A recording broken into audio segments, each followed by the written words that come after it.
berjalan dalam firman-Mu, hatiku siap.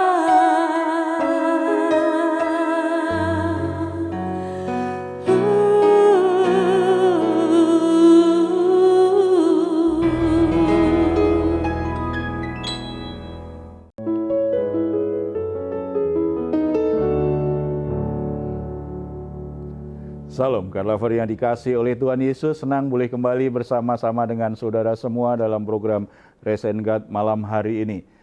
Saudara, kita adalah orang-orang yang patut untuk selalu bersukacita dan bersyukur karena Bapa kita di surga tidak pernah meninggalkan kita. Dia senantiasa menunggu kita untuk menikmati persekutuan yang indah dalam hadirat-Nya. Oleh sebab itu, mari malam hari ini kita hampiri Dia. Mari kita persembahkan kurban syukur kita yang terbaik kepada-Nya. Setelah semua hal yang kita jalani, mungkin saat ini kita menjadi lelah, kita menjadi letih, kita menjadi tertekan. Ini waktu yang terbaik kita boleh mengalami kelegaan. Dengarkan apa yang Tuhan telah katakan kepada kita. Marilah kepadaku semua yang letih lesu dan berbeban berat, aku akan memberi kelegaan kepadamu. Puji Tuhan, mari kita bersatu dalam doa. Bapa di surga, saat ini kami menghampiri tata kasih karunia-Mu. Kami ingin memberi kurban syukur terbaik kami kepadamu, Bapa. Biarlah hati kami meluap dengan pujian, penyembahan kepadamu. Sesuatu yang menyatakan betapa kami mengasihi Engkau Tuhan. Betapa kami sungguh-sungguh menghormati. Kami rindu nama-Mu diagungkan. Kami rindu nama-Mu dikenal oleh segala bangsa. Bapa, kami juga membawa semua beban berat yang saat ini membuat kami menjadi tertekan, membuat kami begitu letih, begitu lesu. Kami bawa kepadamu karena kami yakin ketika kami ada dalam hadirat Tuhan, Tuhan akan memberi kami kelegaan di batin kami. Tuhan memberi kami sukacita yang baru, kekuatan yang baru untuk bisa melewati semuanya. Bahkan akhirnya di dalam Tuhan kami akan menemukan jalan keluar yang terbaik. Kami akan bisa menyelesaikan masalah-masalah kami karena hati kami dipenuhi dengan hikmat, dengan ketenangan, dengan sukacita yang dari Engkau. Ini kami Bapa, dalam nama Tuhan Yesus kami berdoa. Amin. Kami menyembah Engkau Tuhan, sebab segala yang kami miliki datang daripada-Mu. Terima kasih atas segala kebaikan-Mu Tuhan. Oh Yesus, segalanya yang ku miliki, semuanya daripada-Mu kan ku bawa. Persembahanku yang terbaik hanya bagi-Mu.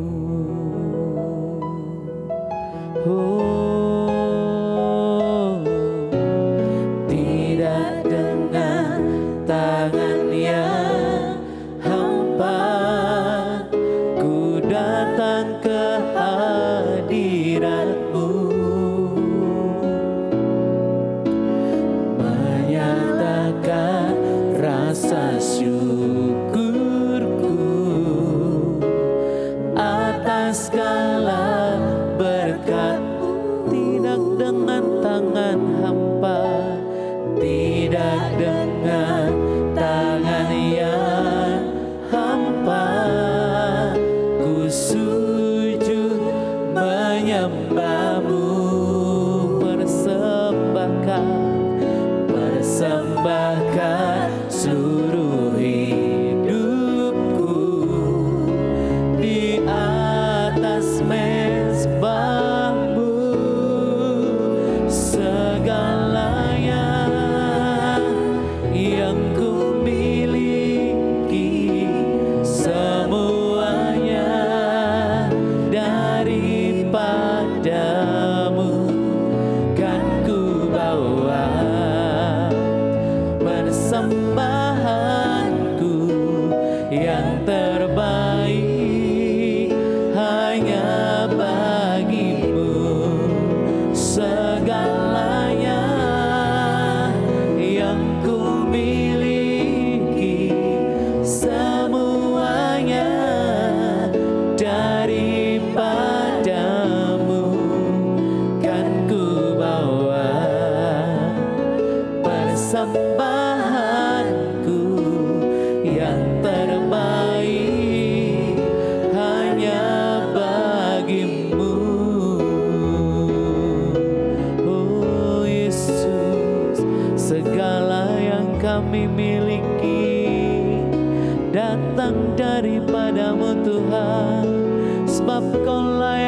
diagungkan, layak disembah.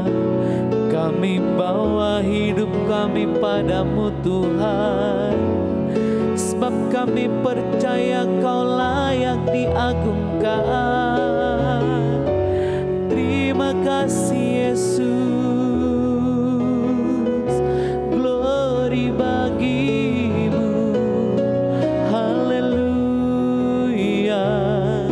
haleluya. Terima kasih Yesus. Nyanyi kudus, kuduslah Tuhan Allah Maha Kuasa. Nyanyi kudus, kuduslah Tuhan Allah Maha Kuasa.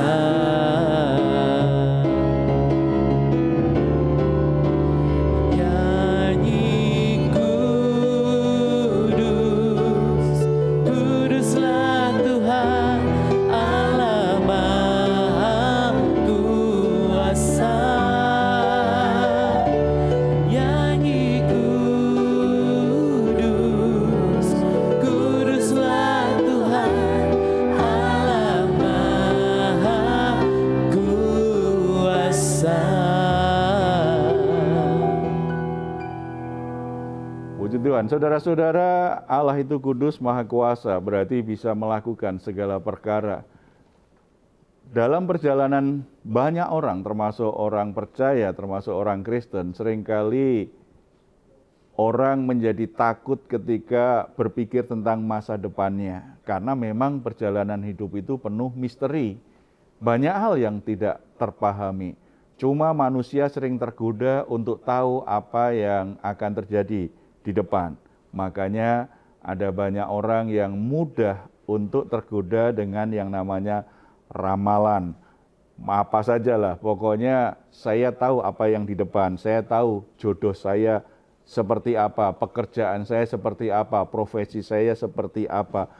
Kalau bisa tahu semuanya, itu yang membuat banyak orang Kristen akhirnya terlibat dengan praktek-praktek okultisme atau praktek-praktek sihir, praktek ramalan-ramalan seperti itu. Ya, sebelum kita sharing firman Tuhan tentang misteri perjalanan hidup kita, bagaimana harus menyikapi.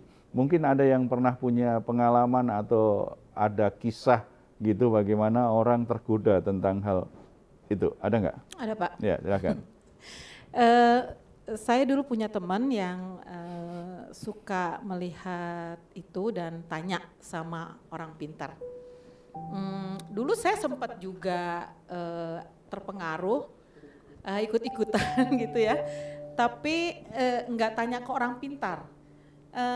Saya lihat horoskop. Nah dulu karena dulu ya lingkungannya tuh ngelihat itu dan tanya ke orang pintar ya saya cuma lihatnya ke horoskop. Menurut pengalaman saya kadang-kadang itu ada benar ada enggaknya Pak. Terkadang kalau enggak benar terus kita kecewa. Tapi kalau memang benar gitu, wah benar nih ya kata horoskop itu. Jadi ada keinginan untuk ingin tahu dan ingin tahu lagi. Lebih dalam lagi. Iya, lebih dalam lagi. Yeah. Itu sih yang saya ya emang penasaran sih Pak. Tapi kalau udah ini kecewa gitu ya, nggak bener nih gitu. Tapi sekarang sih udah enggak Pak. Dulu memang ya. Biasanya yang dipilih yang enak-enak, yang asik-asik Nah, itu ya, percaya itu, ya. Pak, Kalau Pak. enggak percaya Ya, gitu ya. Iya. Nah, itu godaan karena kita jadi ke depan ini seminggu ini apa yang akan terjadi, saya harus ketemu siapa. Kadang-kadang tergoda begitu ya. Banyak orang sebenarnya itu mungkin ingin kepastian dalam perjalanan hidupnya. Tetapi disinilah sebenarnya pergumulan kita sebagai orang percaya ini. Apakah kita tetap percaya Tuhan menuntun kita dan mengarahkan hidup kita pada sesuatu yang baik, yang mulia, sesuai rencananya yang besar, atau tidak, itu kan dipertaruhkan di situ tuh. Kalau namanya kita percaya, ya percaya saja kepada Tuhan, jangan kepada ramalan-ramalan yang sebenarnya otoritasnya jelas Tuhan di atas. Kenapa kita percaya kepada orang, kepada manusia yang mungkin menolong dirinya sendiri aja tidak bisa. Ada orang pergi ke dukun karena dompetnya hilang, tetapi lalu atau pengen supaya bisnisnya lancar, padahal dukun itu tinggal di gubuk reot. Bagaimana kalau begitu dia sendiri aja meramal dirinya supaya dia nggak perlu di gubuk reot terus, gitu kan? Tapi orang percaya karena sesuatu yang kelihatannya mistik gitu kan, banyak orang jadi percaya gitu ya. Tidak, sebagai orang percaya kita mesti keyakinan kita itu tentang masa depan sepenuhnya itu dalam kebenaran dan dalam pribadi Tuhan. Terus lalu Pak, apakah yang harus kita yakini supaya kita bisa menjalani hidup kita dengan baik? Keyakinan itu ya benar, harus dasarnya pada keyakinan yang benar. Jangan keyakinan dukun, jangan keyakinan okultisme, keyakinan-keyakinan yang tidak ada dasar imannya. Tidak, harus pada kebenaran firman Tuhan. Mari kita buka kitab Keluaran pasal 15. Kalau kita baca ayat 22 sampai 27, di situ ada prinsip keyakinan yang harus kita bangun dalam hidup kita untuk menjalani hidup yang penuh misteri ini. Yang pertama, kita baca ayat 22 sampai 23. Musa menyuruh orang Israel berangkat dari Laut Teberau, lalu mereka pergi ke padang gurun Sur.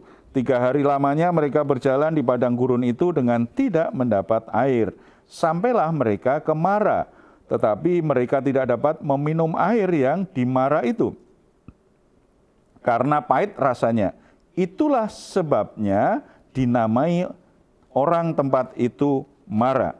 Kita harus ingat bahwa umat Israel itu keluar dari Mesir, Tuhan yang membawa, Tuhan yang memimpin. Dan mereka sampai ke tempat yang namanya Mara itu pun karena Tuhan yang memimpin. Musa mengarahkan mereka lewat jalan itu, ya. Jadi sampai di situ. Tetapi ternyata dalam perjalanannya itu mereka mengalami kesulitan air. Kita tahu kalau di padang gurun tidak punya air itu sesuatu yang fatal sekali, sesuatu yang sangat berbahaya. Karena di padang gurun orang akan mudah haus. Dari sini kita bisa mengerti bahwa kalau terkait dengan perjalanan yang misteri itu tadi ya, walaupun kita ikut Tuhan, kadang-kadang ada banyak situasi, kondisi, dan pengalaman yang tidak terduga, yang menimbulkan pergumulan, masalah dalam hidup kita.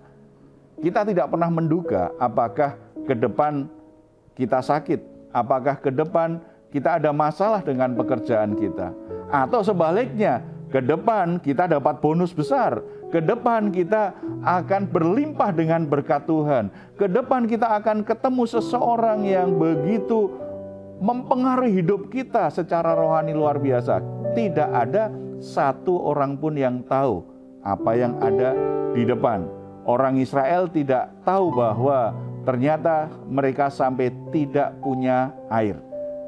Karena pergumulan itu selalu muncul, masalah itu bisa saja datang kapan saja, makanya kita harus punya keyakinan dalam menjalani hidup ini, keyakinan bahwa pergumulan itu bagian dari proses hidup yang Tuhan izinkan terjadi dalam hidup kita. Tetapi pergumulan itu bukan akhir perjalanan hidup kita.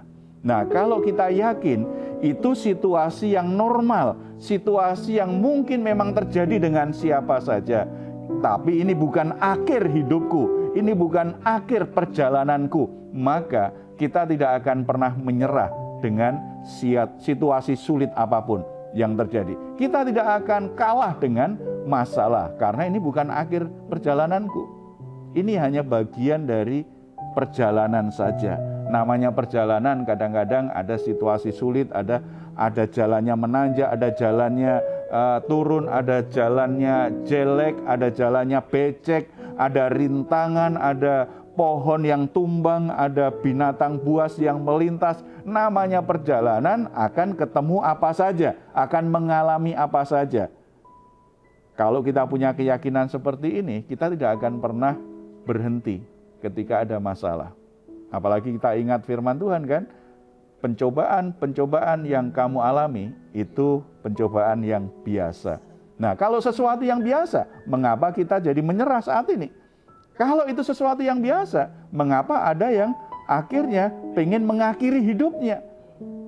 Ada yang putus asa, padahal itu biasa. Lalu ada yang berkata, tapi kan Bapak enggak rasakan itu yang kami alami. Alkitab berkata apa? Pencobaan yang biasa di seluruh dunia ini orang biasa mengalaminya.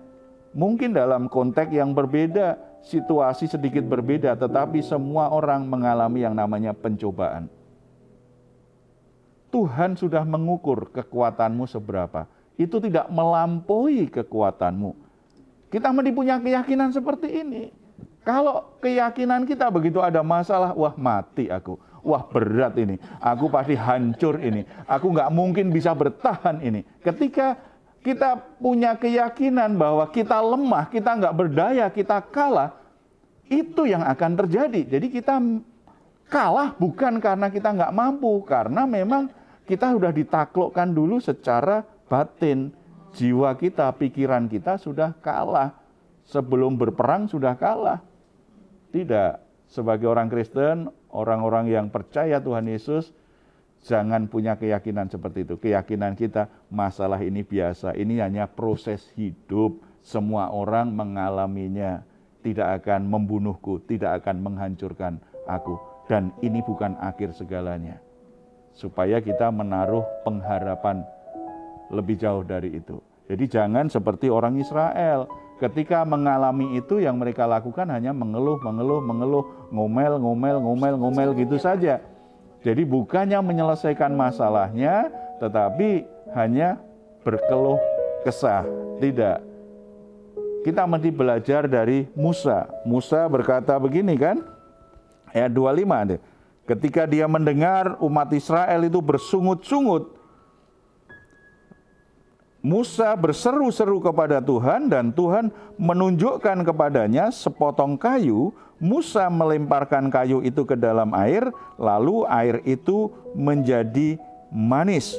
Di sanalah diberikan Tuhan ketetapan-ketetapan dan peraturan-peraturan kepada mereka, dan di sanalah Tuhan mencoba mereka. Musa berseru kepada Tuhan. Kenapa Musa berseru kepada Tuhan? Karena Tuhan itu sumber mujizat. Karena kalau Tuhan mengulurkan tangan, ada keajaiban. Semua situasi sulit, semua masalah yang ada di dunia ini, kalau Tuhan merespon, Tuhan mulai bertindak, maka akan terjadi perubahan. Musa berseru kepada Tuhan, daripada hanya berkeluh kesah, bersungut-sungut, setiap ngobrol hanya ngomel, setiap ngobrol hanya ngomel, itu membuat jiwanya tambah rapuh, tambah lemah.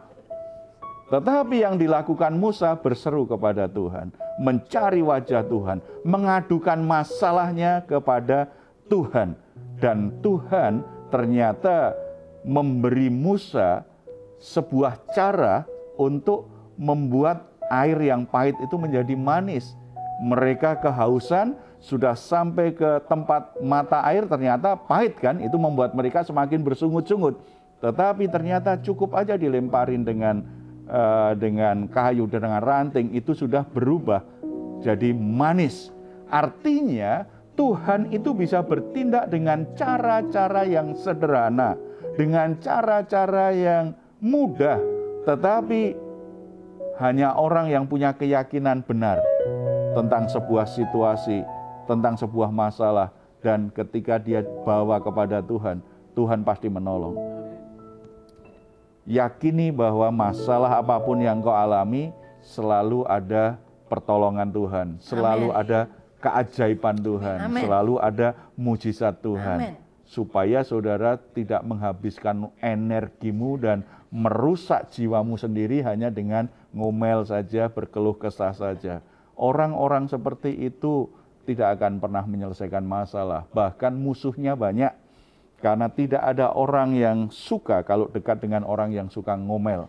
Ya, akan dihindari. Akhirnya masalahnya bisa kemana-mana. Ya, Tuhan ingin kita menyelesaikan masalah. Bukan hanya bersungut-sungut atas masalah kita. Jadi itu keyakinan yang kedua ya. Jadi keyakinan pertama, yakini bahwa masalah itu hanya proses hidup biasa. Walaupun kita nggak tahu nanti ujungnya gimana, tetapi keyakinan kita yang kedua tadi, Tuhan akan melakukan mukjizat.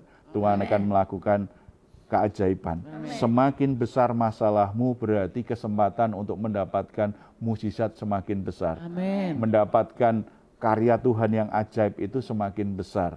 Sebab situasi semakin sulit kan berarti kuasa Tuhan bekerja itu justru semakin ajaib. Itu akan terjadi. Setelah Tuhan menolong, Tuhan mulai mengajar ketetapan-ketetapannya, peraturan-peraturannya yang harus diajarkan kepada umat Israel. Mengapa seperti itu? Itu berarti bahwa pengalaman hidup, setiap pengalaman hidup harus mengajarkan sesuatu kepada kita. Setiap peristiwa yang terjadi, Tuhan ingin ajarkan sesuatu kepada kita. Mungkin Tuhan ingin mengajarkan prinsip iman, hidup dalam iman, prinsip teguh dalam menjalani hidup, prinsip yang tidak mudah menyerah, prinsip untuk menjaga kekudusan, prinsip untuk menjaga hidup berelasi yang baik, berumah tangga yang baik. Setiap masalah, setiap situasi itu menjadi saat di mana Tuhan ajarkan sesuatu. Oleh sebab itu, kalau saudara saat ini mengalami masalah, coba bertanya, Tuhan sedang ajar apa dengan aku? Sehingga rumah tanggaku lagi terguncang, pekerjaanku sedang terguncang, ada anggota keluargaku yang sakit, atau kita sendiri yang sakit, atau terjadi konflik ini dengan sahabat, atau kita ada masalah-masalah yang lain. Setiap situasi, setiap masalah yang kita alami, selalu ada pesan Tuhan yang mengajar kita. Supaya kita bisa lebih bijaksana, kita semakin tahu jalan-jalan Tuhan. Amin. Tanggung jawab kita, Amin. kita harus meresponi dengan baik. Ayat 26, firman-Nya, jika kamu sungguh-sungguh mendengarkan suara Tuhan Allahmu dan melakukan apa yang benar di matanya, dan memasang telingamu kepada perintah-perintahnya dan tetap mengikuti segala ketetapannya, maka aku tidak akan menimpakan kepadamu penyakit manapun yang telah kutimpakan kepada orang Mesir. Sebab aku Tuhanlah yang menyembuhkan engkau. Jadi ketika Tuhan mengajarkan, melalui peristiwa-peristiwa itu Tuhan ajarkan sesuatu kepada kita, kita mendengarnya dengan baik, kita menyimaknya, kita melakukannya dengan setia, Tuhan berjanji, aku akan menghindarkan darimu penyakit Mesir. Berarti permasalahan orang Mesir itu tidak akan menimpamu. Supaya akhirnya walaupun kamu mengalami masalah, kamu bisa lolos dari masalah itu. Amen. Walaupun kamu mengalami situasi sulit, kamu bisa mengatasi kesulitanmu dan akhirnya Tuhan akan memberkatimu. Kalau toh kita gagal karena kita nggak sempurna dalam beberapa aspek, ternyata kita tidak bisa melakukannya dengan baik nih. Tuhan tetap berjanji, aku akan menyembuhkan, aku tetap peduli. Akhirnya kita kembali lagi bertobat, kembali mentaati ketetapan Tuhan. Setiap peristiwa Tuhan sedang ajar sesuatu. Amen. Mengerti apa yang Tuhan ajarkan, itu bagian dari pertumbuhan. Dan peristiwa buruk pun bagi kita, akhirnya kita bisa berkata, aku bersyukur mengalami hal-hal yang tidak menyenangkan ini. Karena di situ aku melihat tangan Tuhan bekerja dengan cara yang indah, mendatangkan kebaikan dalam Amen. hidupku. Mari kita bersatu dalam doa.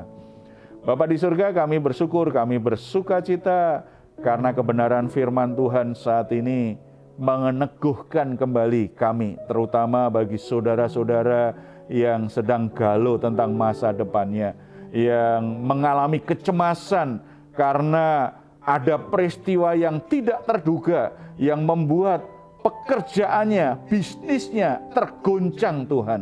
Bahkan mungkin ada situasi yang sungguh mengejutkan terjadi di rumah tangganya, sehingga sukacita dan keharmonisannya selama ini sepertinya dirusak oleh peristiwa itu. Peristiwa atau masalah-masalah yang datang tidak terduga, itu kiranya juga memberi kami pengertian yang baru saat ini Tuhan. Karena kami yakin ketika kami melangkah berjalan bersama dengan Tuhan, setiap peristiwa itu hanya bagian dari proses hidup. Tidak akan pernah membunuh kami, tidak pernah menghancurkan hidup kami, tidak pernah menggagalkan rencana Tuhan yang indah, yang luar biasa dalam hidup kami. Kalau kami punya keyakinan yang benar, itu hanya proses hidup, bukan akhir segalanya dalam hidup kami. Kami sangat percaya setiap kesulitan, di situ ada kesempatan kami mengalami pertolongan Tuhan. Setiap pergumulan berat, kami mendapatkan kesempatan untuk mengalami pekerjaan besar Tuhan. Setiap situasi yang begitu berat, yang tidak mungkin bisa kami atasi, di situ menjadi kesempatan keajaiban, mujizat Tuhan terjadi dalam hidup kami. Biarlah iman kami, keyakinan kami seperti ini Bapa. Kami tidak akan menyerah dengan keadaan apapun. Kami akan terus ikut Tuhan, akan terus taat kepada Tuhan, akan terus melakukan ketetapan-ketetapan Tuhan. Sampai apa yang Tuhan janjikan itu terjadi dalam hidup kami. Sampai hidup kami tiba di titik di mana Tuhan sudah siapkan perkara-perkara yang besar untuk kami bisa melangkah lebih lanjut, meraih masa depan yang terbaik di dalam Yesus Kristus Tuhan kami. Tuhan memberkati saudara-saudara kami yang sedang putus asa, yang sedang mengalami kebingungan bagaimana melangkah. Roh Kudus memimpin mereka Tuhan, supaya mereka kembali menemukan jalan-jalan Tuhan. Mereka kembali menemukan keyakinannya bahwa dalam Tuhan masa depan yang cerah, penuh pengharapan, itu merupakan janji yang pasti akan digenapi oleh Bapa di surga. Amin. Dalam nama Yesus kami percaya, dalam nama Yesus kami berdoa. Amin. Puji Tuhan. Saudara-saudara, apapun masalah dan pergumulanmu saat ini, tetap percaya bahwa itu hanya bagian dari proses hidup. Percaya selalu ada keajaiban yang Tuhan sediakan dalam hidupmu. Kalau saudara membutuhkan dukungan doa, silahkan menuliskannya di nomor telepon yang tertera di layar saudara. Tim doa kami akan mendukung saudara di dalam doa.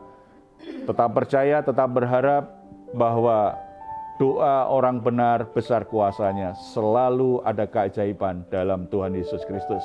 Kalau saudara ingin memberikan komentar, silahkan menuliskannya di ruang komentar yang ada di channel Diaspora TV. Kami tunggu. Mazmur 4 ayat 8-9. Engkau telah memberikan sukacita kepadaku lebih banyak daripada mereka ketika mereka kelimpahan gandum dan anggur. Dengan tentram aku mau membaringkan diri, lalu segera tidur, sebab hanya Engkaulah ya Tuhan yang membiarkan aku diam dengan aman. Puji Tuhan, selamat malam, selamat beristirahat. Tuhan Yesus memberkati kita semuanya. Shalom. Nyanyi kudus, kuduslah Tuhan Allah Maha Kuasa.